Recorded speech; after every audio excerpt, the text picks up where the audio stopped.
Induce an EMF by changing the flux as a function of time.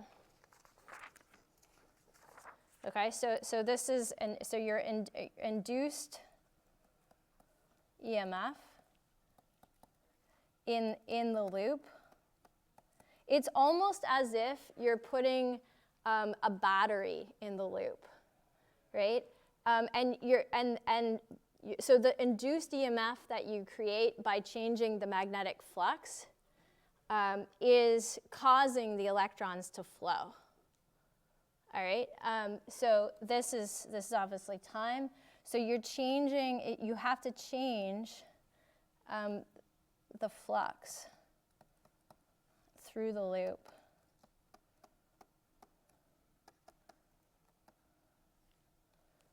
As a function of time.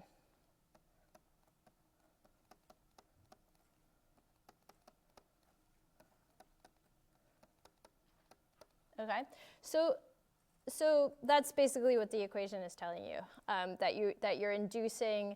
So what's the equation telling you? You induce like a sort of a voltage, right? In the loop, and that voltage is what causes the electrons to flow.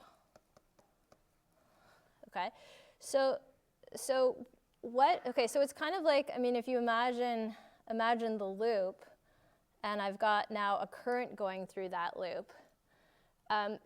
This should be like troubling to you in a sense.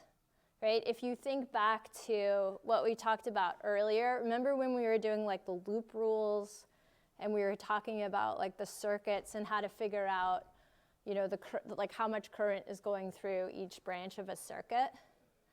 Like what does this sort of violate? This idea of having like an induced EMF in a loop. Which law that you've learned so far does it violate? Or seem to violate? Kirchhoff's law, right? So it seems to violate Kirchhoff's law, which says that when you go around a loop, the total change in voltage has to be 0, right? So does this violate any laws that you learned before?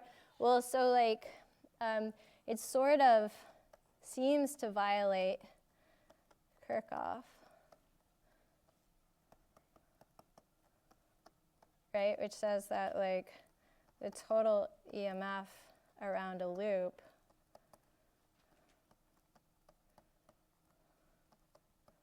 is equal to 0, right? Remember that? So like the sum of the voltages, remember you did that, like you went up and then you kind of added up all the way around and you came back to the 0 point. So in actual reality, it doesn't violate Kirchhoff's law because Kirchhoff's law only applies to static situations, right? When you don't have a time-varying magnetic field. Okay, so I'll say like seems to violate, but Kirchhoff's law only applies to static situations.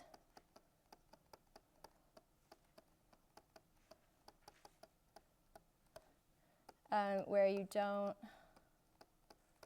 have time-varying B fields.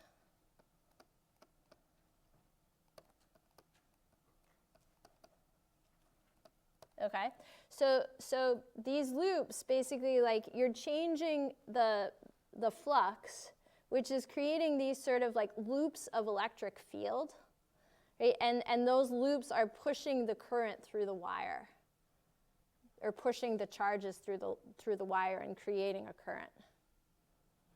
Okay, so I mean this is basically, this picture down here is basically just showing you all the ways in which you can change the magnetic flux through a loop of wire, right? You could change the area of the loop. You could make the loop bigger or smaller. You could change the magnitude of the B field.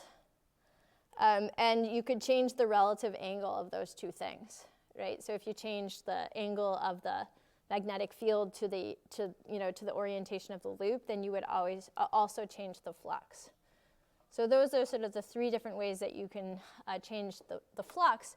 And then we saw that you can change how much current, so like how big the EMF is, you can change how big that is by changing the speed at which you change the flux, right?